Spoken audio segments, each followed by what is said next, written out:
we made a decision, and later on when we sat back over the weekend, we realized that that was a decision that cost us about $50,000. Business is purely rational. The emotional bit is just to keep the network. You can't make the right decisions all the time because you're human. Once you're not in Ghana, don't come and start a business when you don't have a very credible partner. Because whatever you don't inspect, you don't expect. Oof. You need to be part of the business. But don't come in and say that I'm come to set up a business here in Ghana and I go and stay in America and then I'll be monitoring for America. I have cameras. Which one? You can never solve galamsey when you have not solved unemployment. Oof. All these people within the space of galamsey, it's not because they want to be there. They are there because they are unemployed. You can criminalize their situation, but you can't stop them easily. If you kill, let's say 10 of them, 20 will rise up because they still want to survive. In Ghana, we have a disease that we are fighting. A disease? Yes. It's called a disease of let's all go and do it because one did it. You can speed up the journey, but don't shorten the process. I didn't just get up from being an officer to become an executive. And every step of the way, I learned something. And you know what I learned the most to become a very strong businessman? What? Welcome to the SuperHuman Mindset Podcast. If you don't have belief in what you're doing, it'll be very, very hard for you to get others to believe and follow on. What do you want people to remember about you? And you know, there's a small, still voice within you. Yeah. Think deeper, live higher. Welcome to the SuperHuman Mindset Podcast. Today's conversation sits at the intersection of capital, strategy, and faith. My guest today has sat in rooms where decisions shape nations, and for some reason, his anchor goes back to prayer. Mr. Ebenezer Amankwaah-Minka, welcome to the SuperHuman Mindset. Thank you very much. For a second, I was wondering who you're introducing, but I think I'm the one. So I want to go straight to the point because one of the first things that we talked about, that's what we really bonded on, was you've been in decisions where you're making policies for nations, changing how a nation thinks, and actually building a plan for where a nation should be. And one of the first things you talked about was when I go into my prayer room. And it blew my mind because my point was most of the time we hear those two do not mix. Faith and business, yeah. How did you get there? So let's say, first of all, I grew up in a very, very Christian home, very strict Christian home, where prayer, reading your Bible, having morning devotion was a rule. Wow. Yeah, so until I actually got to know God for myself. Then one scripture that stood out for me was that of Daniel. When the king had told them that he had a dream, he says, I'm going into my closet. And when I come back, I'll tell you the dream and I'll give you the interpretation of the dream. So that was very, very important as well. And I see Joseph do the same thing as well. So I think that, at all times, the biggest strategy point is from God. He tells us what we should do and how we should go about it. School is good. Mm-hmm. The application of knowledge is very important. But most importantly, there's something bigger than these two. Wow. That's the God factor. School is good. The application of knowledge is very important. Mm-hmm. But there's always the God factor. There's always the God factor. I know you mentioned this, and this is not a motivational conversation. But if you listen to me, we are really trying to think here today. What I want to understand is you mentioned, I got to know God for myself. Yeah. Even though you grew up in an environment where that was a rule, you need to read your Bible, pray, all of that. You still mentioned you got to know God for yourself. Yeah. What does that mean? For a second, I thought it was one of the rhetorics of life where you have to grow up and every morning you have to sit with your family and there was a prayer routine that you had to do and all that. I was beginning to feel it was a chore. Because I didn't know, I didn't have the revelation. I always say people don't serve God from the revelatory perspective. They serve God from a structured perspective or a ritualistic perspective. Mm-hmm. And that's not how people should serve God. So if you are born a pastor's kid, Yep. you serve God because you saw your parents do it. But when you grow up, you need to catch the revelation of why they are doing what they're doing. If you don't get it, at a point in time, you will be forced to be drifted out of that particular space. Wow. And that is what I meant by I got to know God for myself at a point. When I grew up to a certain point, I felt, this is God. This is why we serve God. This is why we should love God. This is why we should understand God. So was there a time where you felt like, I don't want to be following this ritualistic thing? Yeah. When I entered uni days, my university days, I remember my first day in uni, I had a very huge exclamation. I just got freedom. To me, it was freedom to have a girlfriend, freedom to experience what everybody else has been experiencing, because I had never been to parties. I had been a church boy right from my infancy. I'd never seen so many things. So it was freedom for me. And I started going out there and trying to explore. Wow. Yeah. But I think 3-4 years down the line, I came out and realized that all was vanity. Really? So guys, those of you who are in your party stages right now, what questions do you have for him? Vanity. Yeah. Because you want to ask yourself, really, what was the motivation? What do you gain out of it? How does it contribute to your life? Then you realize that it's even having a toll on your academics. It's even having a toll on so many interesting stuff and parts of your life. And I started sitting back to say, look, it's good to have fun, but it has to be calculated. It has to be structured. You shouldn't just be all over the place. I realized that having a girlfriend wasn't necessarily a necessity to be called a man, because at that time I felt my friends were teasing me. Yeah, like, dude, you're just a boy.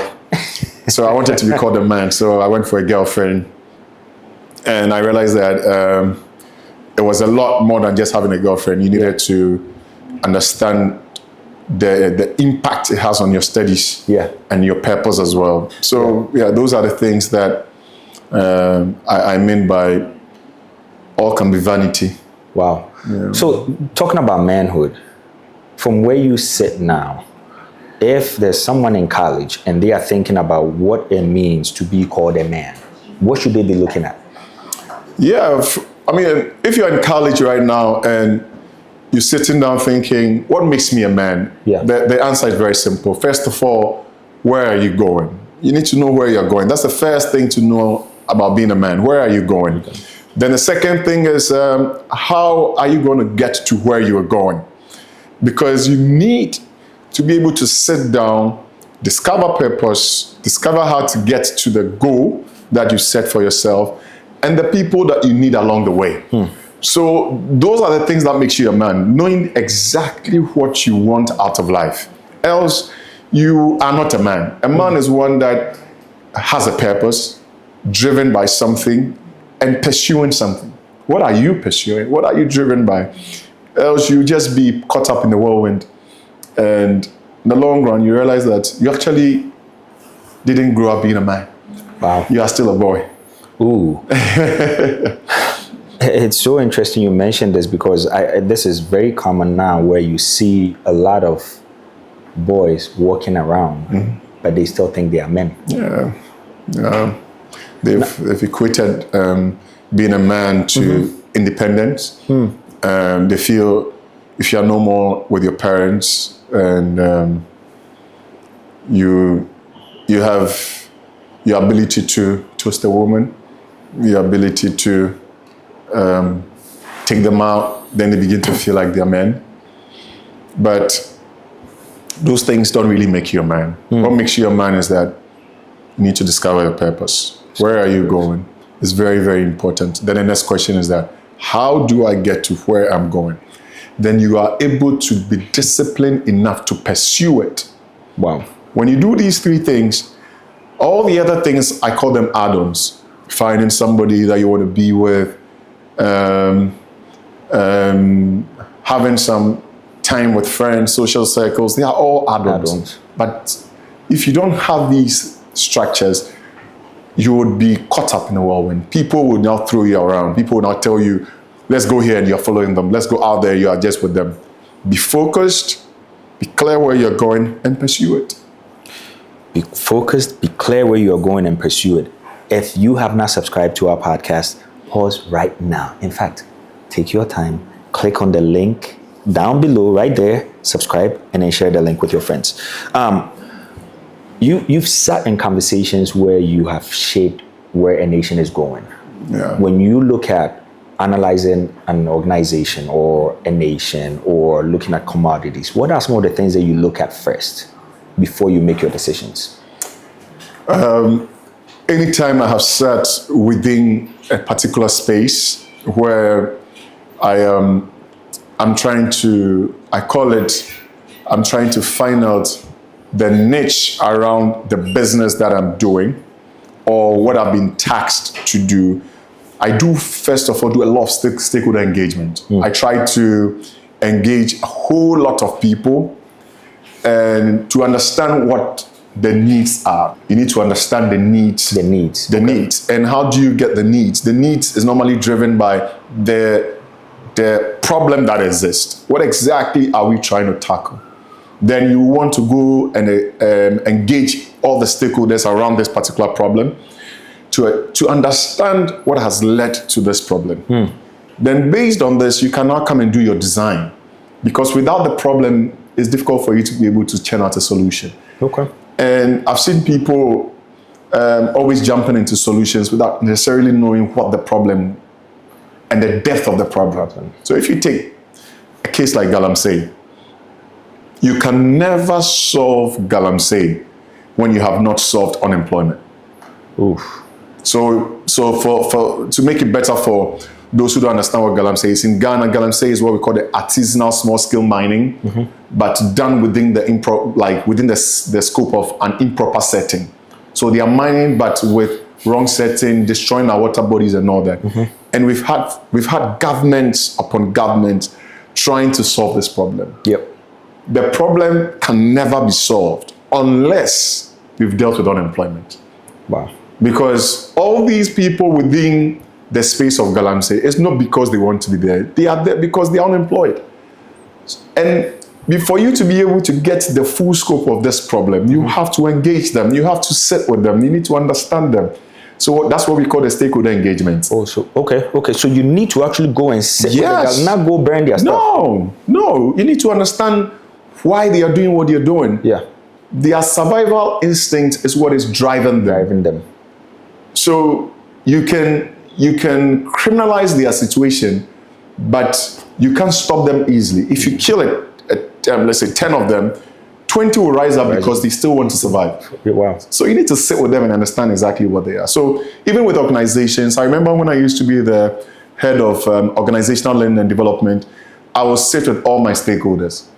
All my stakeholders in terms of the heads of departments, the second in command, understand what the departments have looked like throughout the year, what exactly they are looking to do.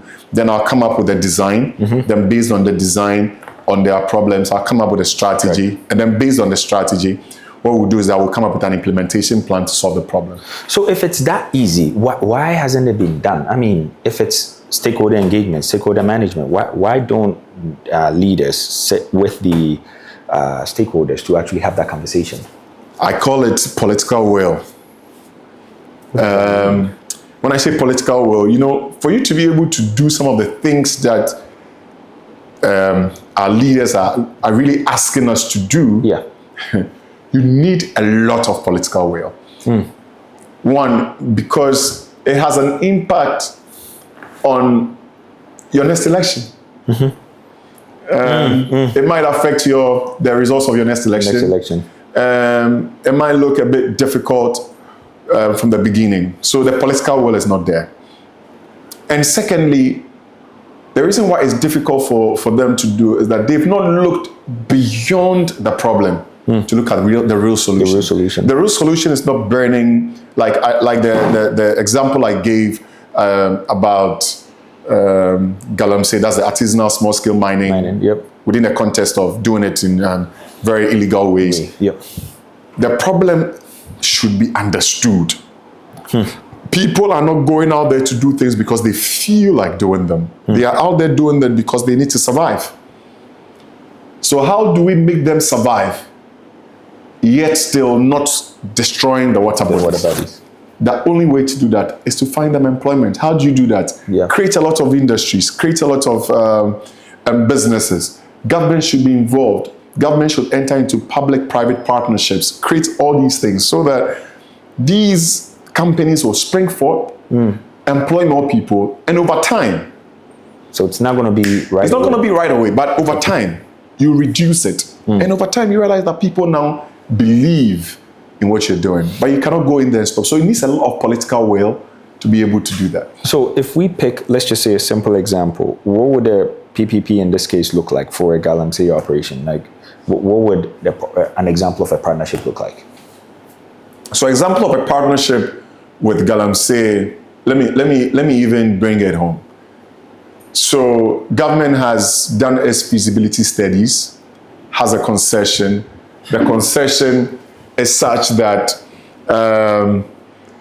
let's say AngloGold Ashanti comes in and says that we want to take hold of this concession. They take hold of that concession and want to mine. The conversation should be employ people from the town. Gotcha.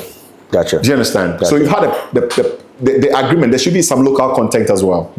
So within the space of the local content, one of the things that you should also learn to do is to ensure that the people benefit from what is happening within their space. So essentially, if you are from Obuasi, there's no way you should be poor, basically.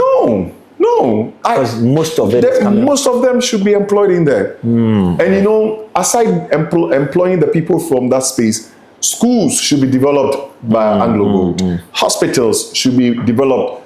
The roads should be some part of the royalties that government gets should be given to the local community to develop the community.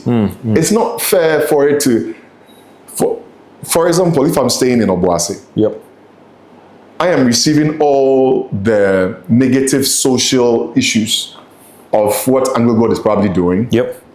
Yet all the royalties come directly to government. And government doesn't go back to do what they are expected to do within the community. It's not fair on the people. So it should be done. For instance, government can decide that I am giving lands out for pineapple plantation. And for that reason, individuals or companies that are willing to go into growing pineapple plantation should come in for seedlings and all that. Do it. Get these people from the bushes to come and help you do this work. So if you are doing it to, let's say, a Kumfi, they will do that. So we were talking about there's a lot of opportunity for folks to, lots of jobs that are basically out there. A lot. But then people still find themselves romanticizing this whole commodities part because it looks like that's where there's all of the money. You've been in this industry for over 20 years. What are the pressures that are the real pressures behind it that people don't know about? So I'll start by answering why people fantasize over the commodities and trade market. Okay. The reason being that it's quick money. There's a quick turnaround. Okay. So it's just like buying sugar from Brazil and bringing it to Ghana and selling it. Obviously. So, and I think another misconception, people think you see your money every day. So I see my money move either fiscal cash or in goods. So there's that bit of comfort. Okay. And the third thing is that when you begin it, you don't need much to start. Okay. So let me give you an example. If somebody imports Inkumsa 45 from Brazil and brings it to Ghana, and I have just 10,000 cedis, I can decide to just go and buy 10,000 cedis from the importer and take it into a shop and go and sell those commodities. Really? So you don't need a lot to do. You just need the market. Entry is very low. Do you understand? Okay. You just need the market base and you can build it over time. Okay.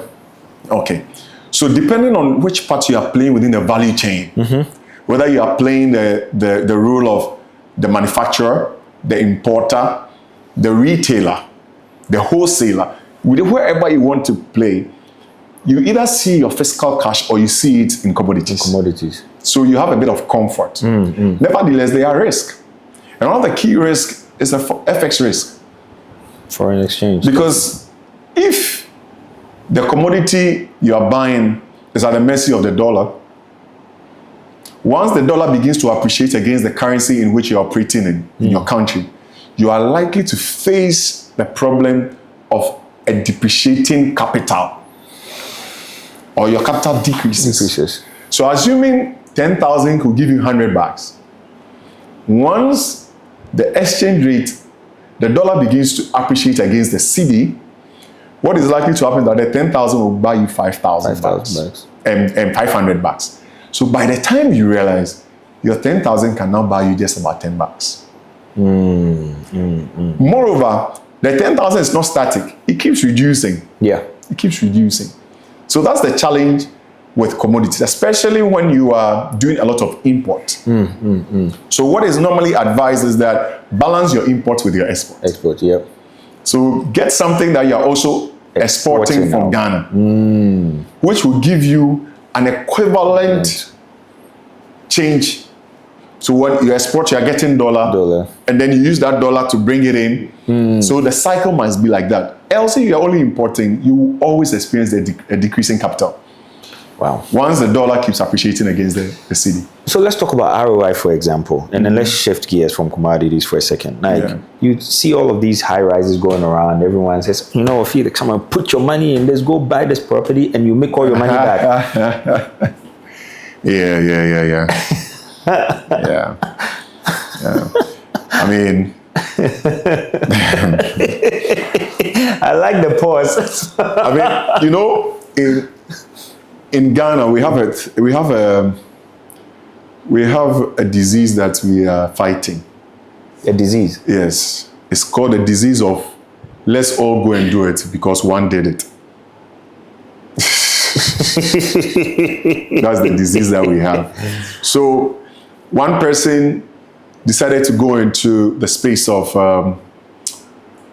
real estate, and everybody says, oh, let's go into real estate. But I have looked at the real estate market, and it takes a lot of patient capital. It takes a lot of patience, depending on where you are coming from. It is so good. Let me not get it. Let me not twist it. Yeah. But there are a lot of factors that you need to consider before you go into real estate. The first thing you need to consider is whether you have the patience to get the returns on the investment. Patience. Wow. The second thing is that you need to find the right location where you are getting the property from. Then the third thing is the kind of property you're actually going to get with that particular location. And I'll speak about all these things. Then the fourth thing is that the return on investment itself. You have to juxtapose it with other businesses that you do so that you can do what you call your cost-benefit analysis. Okay.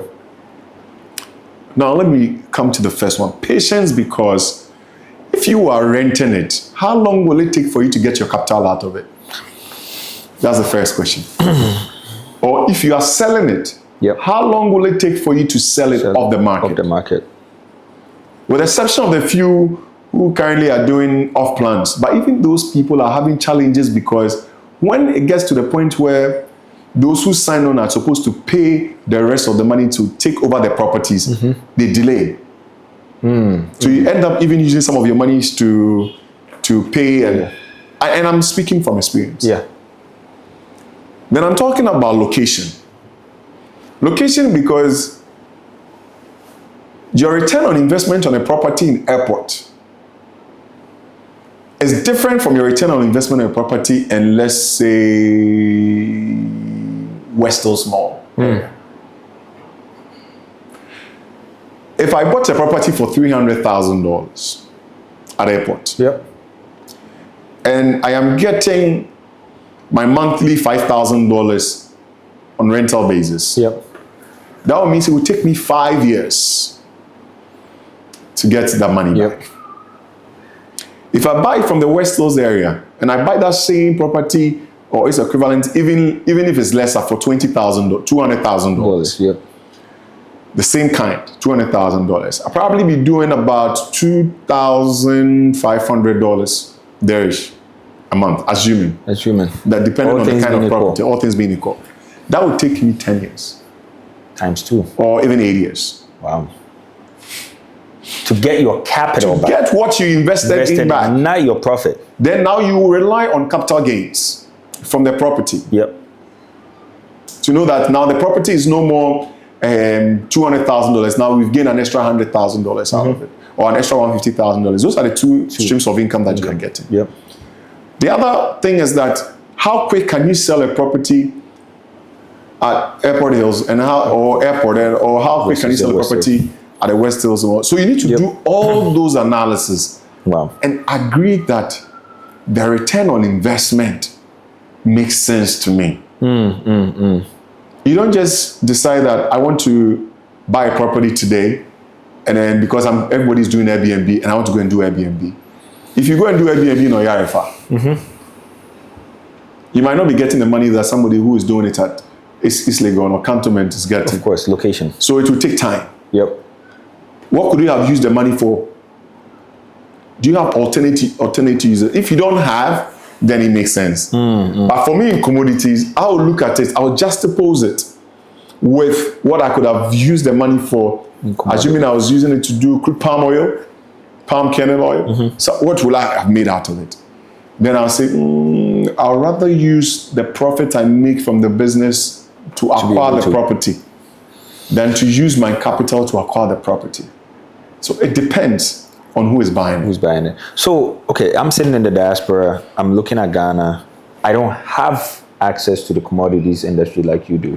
What is something that is overlooked that anybody can just jump in right now, but they are not, you keep telling people and they still not following? No. Once you're not in Ghana, don't come and start a business when you don't have a very credible partner. Because whatever you don't inspect, you don't expect. Oof. It's as simple as that. Wow. Whatever you don't expect, you don't expect. No. See, the reason being that you need to be part of the business. Unless you are coming in with equity. And even that one, I will always advise that make sure that the equity that you are coming in with, you've really done your due diligence on the business that you are coming to place in an equity. But don't come in and say that I'm come to set up a business here in Ghana and I go and stay in America and then I'll be monitoring it for America. I have cameras. Which one? But I have cameras. I can't see. Forget the cameras. They are sending me updates. No. Those things don't work. Wow. See, you need some level of presence, or you need a very credible partner to be able to help you to maneuver the structures within this country. Every country has its own bottlenecks. You can't stay in America and maneuver your way around the bottlenecks of Ghana's business industry. Neither can you sit somewhere and say, I am commanding things remotely. If it is a service industry that you are in and maybe you come and provide a service and go back and do things, maybe that, but within the commodity space, no. Because you see, you need to be there to even look at the quality of goods that has been given to you. You need to be there. If you can employ as many people, but people are people. Wow. And they will remain people. Have you run into a situation where a decision or missed decision cost you? Oh, every day. Really? It's part of business. Business means that sometimes you make a decision and the decision will not be favorable. Like, I think last week, Friday, we made a decision like that, myself and my deputy. We made a decision, and later on when we sat back over the weekend, we realized that that was a decision that cost us close to about $50,000. Yeah, it happens. But it's happened. So, but we made a decision weighing options. Not all benefits are financial. Not all benefits are financial. Yeah. Some will help you build what we call the goodwill. So when we're making a decision, we knew we're going to take a financial hit. However, we knew that we were still going to get goodwill with our main buyer. Okay. So we had to sit back and say, look, what do we do? Then we decided that, no, let's go for the goodwill. Because when we have the goodwill, we can make more financial benefits. So it's not short term, mostly long. Yeah, you need to look at it. And that is what makes business decisions a bit tricky. You need to sometimes sit down, think deep, think thoroughly about stuff, look at your losses, look at your benefits, and then take which one works better for you. Have you had to walk away from a deal because it did not sit well with you spiritually? 101 times. I'm sure if you could hear my deputy from far away, you could hear her tell you that that's one of my trademarks. Really? Yeah.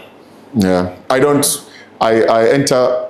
She's laughing. I enter every business deal very prayerfully. And when I have sat down, one of the things that I try to do is to ensure that my spirit man is active. What does that mean? It means that my discernment is 100%. I should be able to discern. My inner man should tell me that I am going into the right thing or not. When I feel I'm not going into the right thing, no matter how much it would give me, I'll back out. Wow. Yeah. How do you differentiate between your spirit man making that decision versus an emotional decision? What you know about emotional decisions, if you have taken the decision from a very prayerful perspective, and whether it is whichever God you think you are serving, but my God I serve through Jesus Christ. If you are serving your God through any means, you want to go into your closet and have a conversation about a business decision. And there is a small still voice within you. Yeah. That after you've had that prayerful conversation with God, when you meditate for a while, your inner man will speak. And then when you go and sit in the meeting, within the meeting, you will pick a signal that does not sit well with you. And you will have to go back and relook at it. Don't overlook it. Don't overlook it. Yeah, because I have even flown out of Ghana for a business and got into the place, and after the meeting I said, no, I will not do it again, and I've left and I've come back to Ghana. Wow. Yeah. Have you been in one where you later realized, oh, thank you, Lord Jesus? Many times. Like after I left, and then maybe I'll be sitting down and I'll say, ooh, God just saved me. And there are sometimes that, so I'll share something very funny with you. Yeah. What happened recently. We're supposed to give some goods to one of our top suppliers.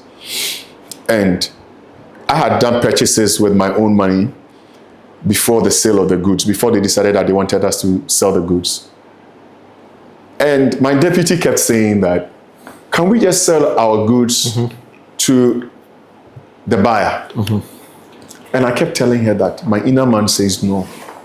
The price is going to go higher. Then you have the goods already. Why the goods are ready. Why are you selling? I said no. I have the Spirit of the Lord keeps telling me that this price, the price of the goods is going to go high.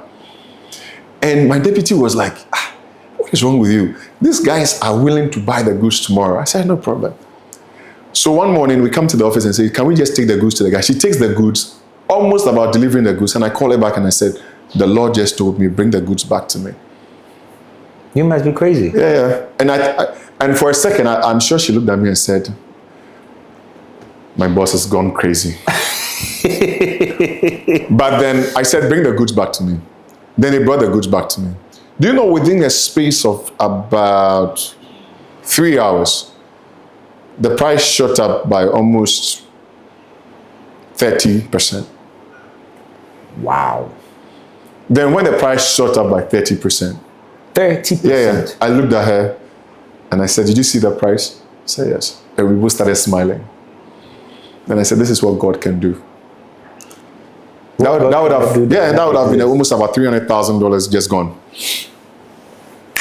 3 hours. Just like that. Just because I took an emotional decision or I was too empathetic. Say, you are so nice. So empathetic. I want to share, I want to give my goods to my buyer because he needs it. I'm so nice. No, business is not about being nice. It's about being right. Ooh. Business is not about being nice. It's about being right. Yeah. How can you make sure that you make the right decisions almost all the time? You can't make the right decisions all the time because you're human. But you can minimize your mistakes by making sure that you've thought through exactly what you want to do, weigh all the pros and cons without any emotions. That's what I mean by business is purely rational. The emotional bit is just to keep the network. But business is purely rational. And if you are one who is too emotional than rational, you can't run a business. Wow. Those who are always emotional. So typical of our parents, when they used to have shops, when we were growing up, they would give their things in the shop to all their friends when they come around. Yeah. And then later cry that they didn't make profit. It is their profits that they gave away.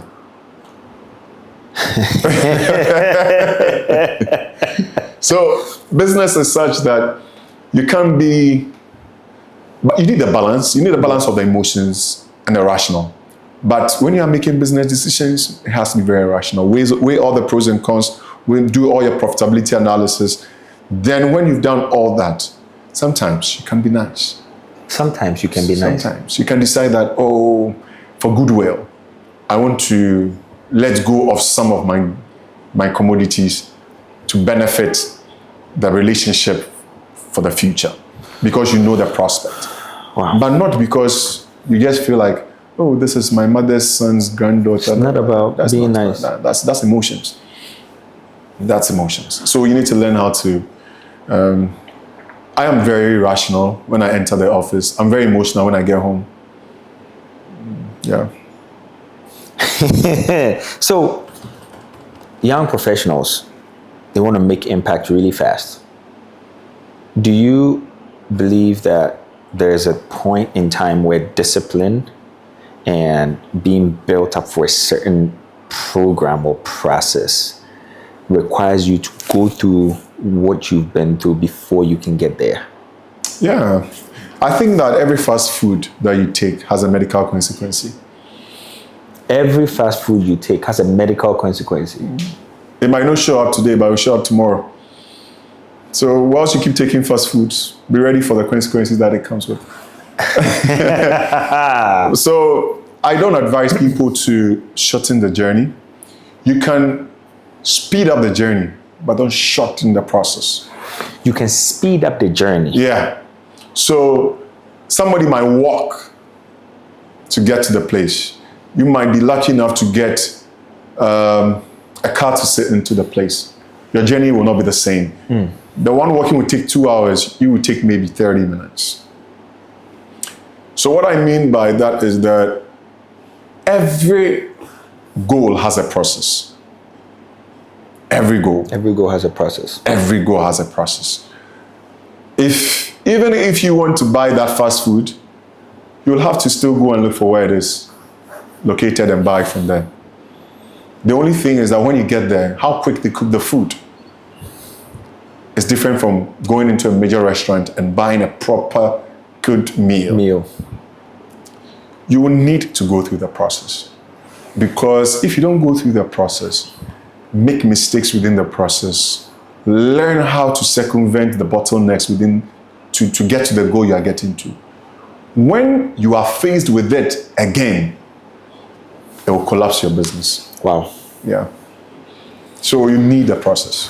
Whether you are going into career or any kind, you need a process. I began my career as an intern, became an officer in charge, became a senior manager, became a head of department, became part of the executive management of a bank before. So I didn't just get up from being an officer to become an executive.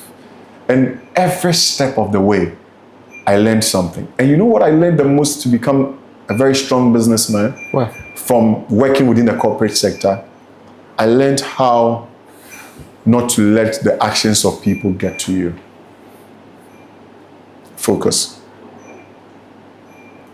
Yeah. So people see Ebenezer dressed nice, doing amazing things, sitting on panels, talking about how he's shaping nations, and you're trying to tell me it wasn't quick.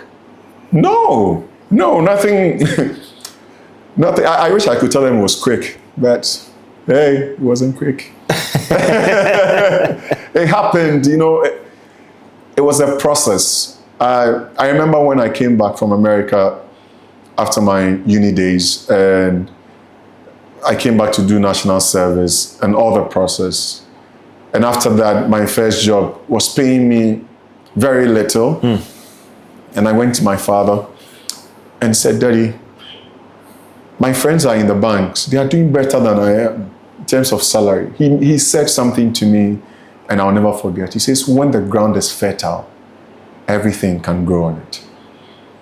And the ground is fertile. So I learned to make my ground very fertile by personal development, by networking properly, by getting mentors, by sitting under these mentors and making sure that I was humble enough to learn from them, and by even going through coaching sessions, by making mistakes, correcting my mistakes, and getting here.